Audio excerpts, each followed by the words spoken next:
Okay, so we've got our last edition here of the canning and pickling salt at 5 grams per pound.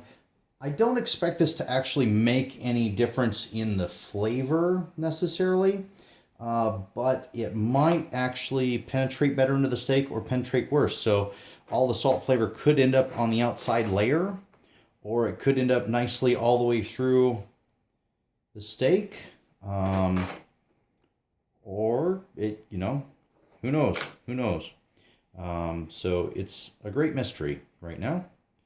And that is part of the interesting opportunity that we have here to play. So, power, moist. So we're just using Morton's pickling canning salt. After all, it's only fair when comparing it to the kosher salt, right? So then we're going to take our bag. All right.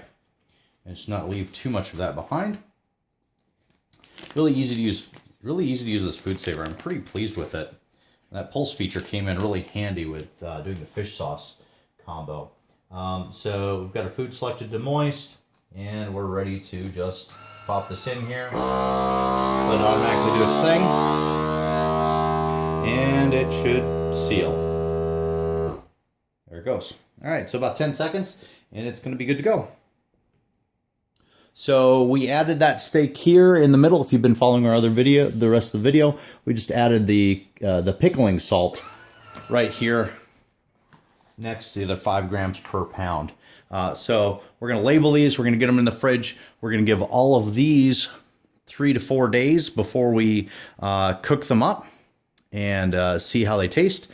And then these guys are going to give 3 to 4 days, and then we're going to actually dry age them for another 3. So these guys we're going to give 3, dry age them.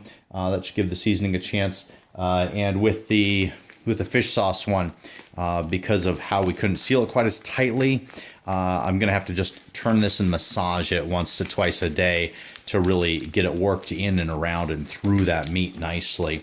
And so that's all fine. So you need to do that if you're using Ziploc bags instead of, with all of these, you'd have to do that with if you're using a Ziploc bag instead of something that's a vacuum seal sort of system. All right. I think that's about it. Thanks for watching, and we'll update you as we go.